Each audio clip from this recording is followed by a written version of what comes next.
2:00 na ng madaling araw. Tahimik ang buong bahay, maliban sa mahihinang tunog ng keyboard habang nagtatype si Miko sa kanyang laptop. May deadline siya bukas, kaya kahit antok na siya, kailangan niyang tapusin ang report. Napansin niyang parang may anino sa gilid ng kanyang paningin. Mabilis niyang nilingon ang paligid. Walang tao.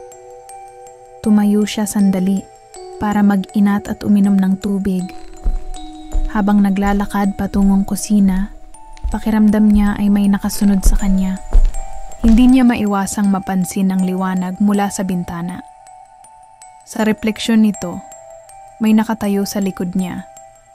Isang babaeng nakalugay ang mahabang buhok, nakaputi, at may malalalim na mata. Napasinghap siya at mabilis na tumingin sa likod. Wala namang tao. Bumilis ang tibok ng puso niya. Huminga siya ng malalim. Pagod lang ako. Bulong niya sa sarili.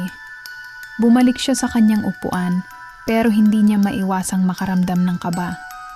Bumukas ang kanyang laptop screen at sa madilim nitong refleksyon, naroon ang babae, nakatayo mismo sa likuran niya, nakangiti. Napako siya sa kanyang kinauupuan. Ayaw niyang gumalaw. Ayaw niyang lumingon. Maya-maya, naramdaman niyang may malamig na hininga sa kanyang batok. Kasabay nito, may mahinang bumulong sa kanyang taenga. Huwag kang lilingon. Alam mo ba kung sino ako? Ako si Leah, isa akong manunulat. Tulad mo, madalas akong magpuyat. Laging nagtatrabaho, laging nagmamadali. Ngunit hindi ko kinaya ang lahat. Ang pagod, ang lungkot, ang presyon.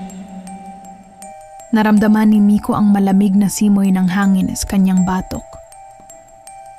Isang gabi, natagpuan nila akong wala ng buhay. Nakatulala sa aking laptop, nakatitig sa refleksyon ko, para bang may hinihintay. Huwag mong gawing ganito ang iyong buhay, Miko.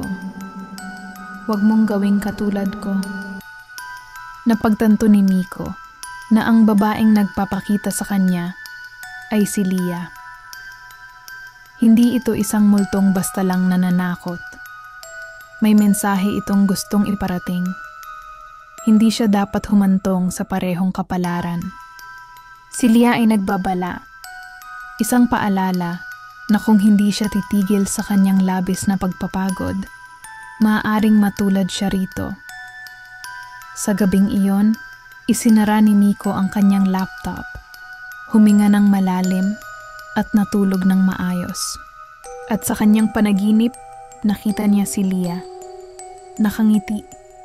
Para bang natulungan niya itong makahanap ng kapayapaan.